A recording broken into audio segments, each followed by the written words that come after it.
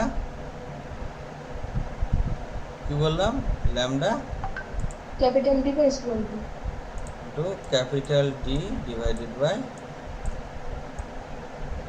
Small D. তাহলে D হচ্ছে কি, ডি হচ্ছে এদের ভিতরে দূরত্ব, এই যে উৎস,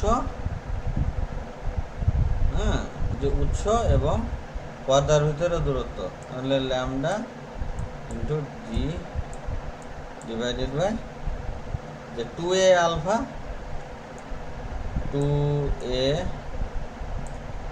alpha into mu minus one. এই হলো এক্সপ্রেশন, বুঝা গেল? এই হচ্ছে তোমার expression.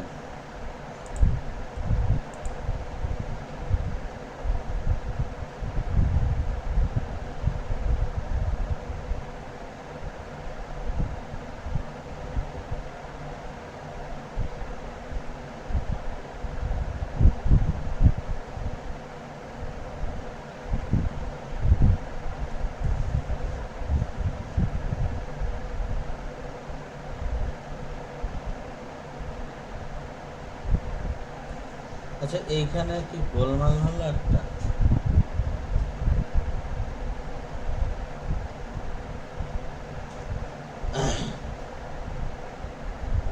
Lambda capital D by small D, fringe width beta,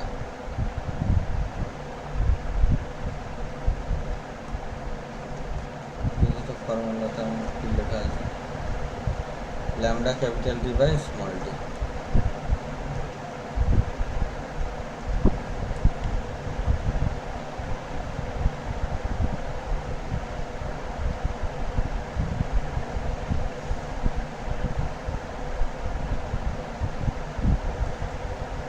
এখানে না এই যে যে কথাটা লেখা আছে এটা একটুখানি ঠিক আছে কি, এটা ঠিক নেই, হ্যাঁ, এটা ঠিক নেই। Lambda capital D by small D, তাহলে স্মল ডির ডিস্টেন্সটা তোমার এখান থেকে পেয়ে যাচ্ছ। এক সেকেন্ড হোল্ড করো।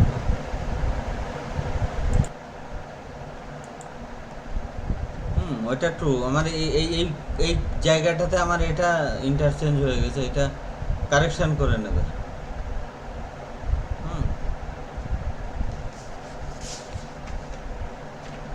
তোমাদের মূলত পরীক্ষাতে যেটা আসে সেটা হচ্ছে যে ভার্চুয়াল যে ফ্রিন্জগুলো তৈরি হচ্ছে তাদের ভিতরে ডিস্টেন্স কত সেটা আসে, এই এই এই রিলেশনটা তোমাকে প্রতিষ্ঠা করতে হবে।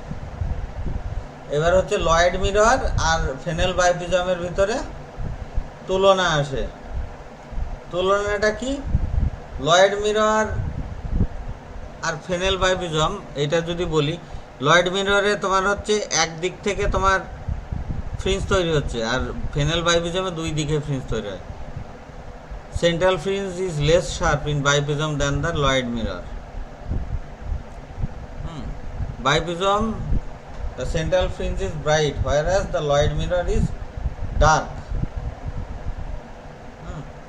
এবার দেখো আমরা আরেকটা গুরুত্বপূর্ণ বিষয় দেখব, সেটা হচ্ছে conservation of energy in interference. ইন্টারফারেন্সে কিভাবে এনার্জি কনজারভেশনটা মেনে চলে। একদম সিম্পল কথায় যদি আমরা বলি, ইন্টারফারেন্সে কি হয়, এনার্জি একটা জায়গার থেকে আর একটা জায়গাতে গিয়ে স্টোর হয়, অর্থাৎ পুনর্বিন্যাস ঘটে এনার্জির, এছাড়া আলাদা করে কিছু হয় না। তাহলে আমরা যদি বলি y1 = a × e⁻i ω t, তাহলে এর ক্ষেত্রে অ্যাম্পলিটিউড হচ্ছে i1 = a², R y2 = a × e⁻i ω t - kx। আইটা বাইরে হবে, হ্যাঁ, উইদিন মানে আউটসাইড দ্য ব্র্যাকেট। তাহলে এর ক্ষেত্রেও হবে a² অ্যাম্পলিটিউডটা। দুটো এই একই ভুল এখানে হয়েছে, তাহলে আইটা বাইরে হবে, হ্যাঁ, ব্র্যাকেটটা পরে হবে। তাহলে এখান থেকে দুটো মিলে তোমার এখান থেকে সে দুটোরই, হ্যাঁ দুটোরই আই মানে হচ্ছে আই তোমার পুরো বাইরে হবে ব্র্যাকেটের। ঠিক আছে। এই ব্র্যাকেট পরে এখানে হবে আই বাইরে, এখানে বাইরে হবে। আর এখানে কমন নিয়েছো যেহেতু i ω t, আর এখানে kx এর সাথে আই আছে, দেখেই তো বুঝতে পারছো। এখানে টাইপ একটু গোলমাল হয়ে গেছে। তাহলে এবার এর ক্ষেত্রে resultant intensity I equal to কি হবে, y*y, মানে প্লাসগুলো মাইনাস হবে, মাইনাসগুলো প্লাস হবে, কমপ্লেক্স কনজুগেট হবে।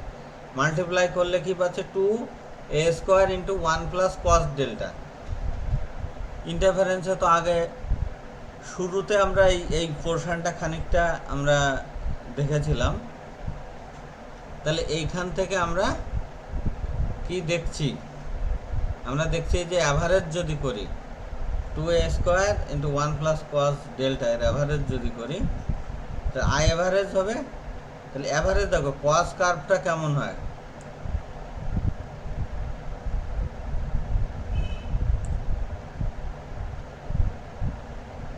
এটা সাইন কার্ভ। cos কার্ভও মোর অর লেস, এটা সাইন স্কোয়ার না, এটা হচ্ছে cos, দাঁড়াও, sin 0 0 cos হবে, এটা সাইন স্কোয়ার না, এটা হচ্ছে cos।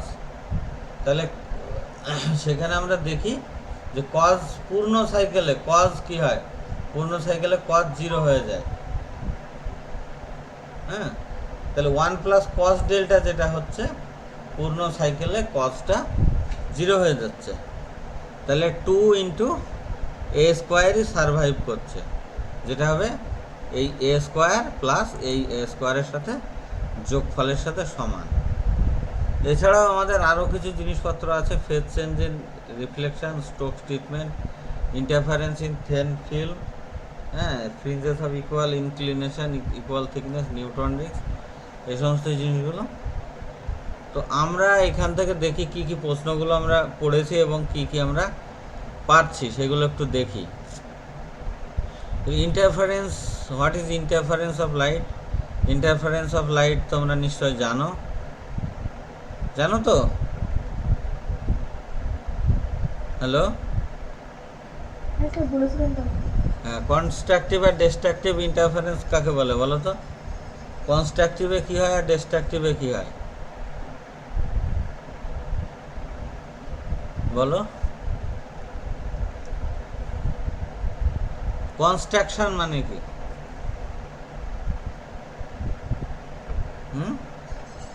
কনস্ট্রাকশন মানে কি জানো?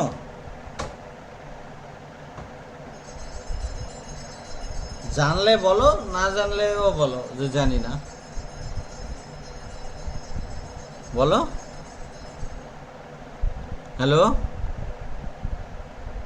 চুপ করে, হ্যাঁ চুপ করে থাকা মতন সময় নেই, অনলাইনে না ক্লাস। কনস্ট্রাক্টর মানে কনস্ট্রাকশন মানে হচ্ছে গঠন করা, কনস্ট্রাকশন, অমুক কনস্ট্রাকশনস মানে তারা বাড়ি টাড়ি তৈরি করে। আর ডিস্ট্রাকশন মানে হচ্ছে ধ্বংস করা, ডিস্ট্রাকটিভ মানে হচ্ছে ধ্বংসাত্মক। তাহলে কনস্ট্রাকটিভ ইন্টারফারেন্স কোনটা? গঠনমূলক ব্যতিচার। যখন কি হচ্ছে, দুটো আলোক রশ্মি ব্যতিচার ঝালো তৈরি করছে এমনভাবে সেখানে উজ্জ্বল পটি তৈরি হচ্ছে, সেখানে হচ্ছে কনস্ট্রাকটিভ ইন্টারফারেন্স। আর যেখানে অন্ধকার অঞ্চল তৈরি হচ্ছে ডিস্ট্রাকটিভ ইন্টারফারেন্স। হ্যাঁ, সেলফ সাস্টেইনড ইন্টারফারেন্স। স্থায়ী ব্যতিচারের শর্ত কি জানো তো? যে আলোর যে ব্যতিচার সেটা কি শক্তি সংরক্ষণ মেনে চলে? একটু আগেই তো আমি প্রুফ করে দেখালাম। তারপরে সুসংগত আলোক উৎস বলতে কি বোঝো? Coherent sources of light. Why to candles can not make interference pattern? দুটো মোমবাতি স্থায়ী ব্যতিচার তৈরি করতে পারে না কেন? এই প্রশ্নগুলো পড়বা।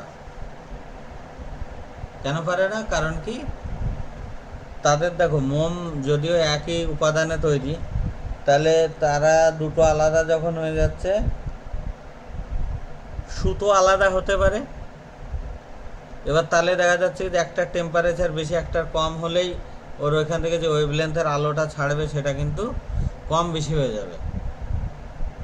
অ্যাজ ওয়েল অ্যাজ এদের ভিতরে কোনো স্থায়ী দশা পার্থক্য থাকে না, যার জন্য এখানে ব্যতিচার ঝালক তৈরি হয় না।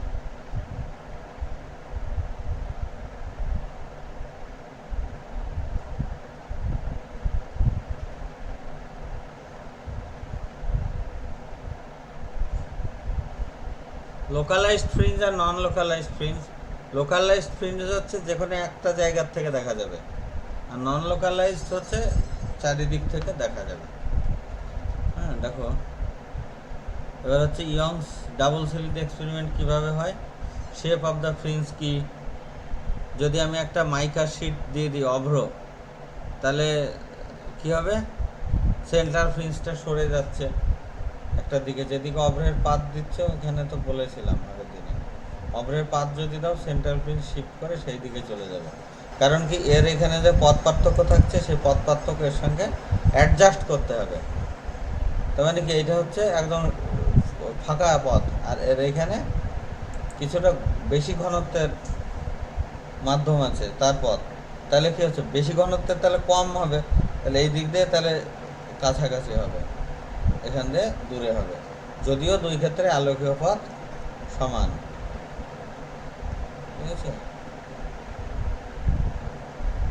এর সাথে এই যে প্রবলেমগুলো আছে,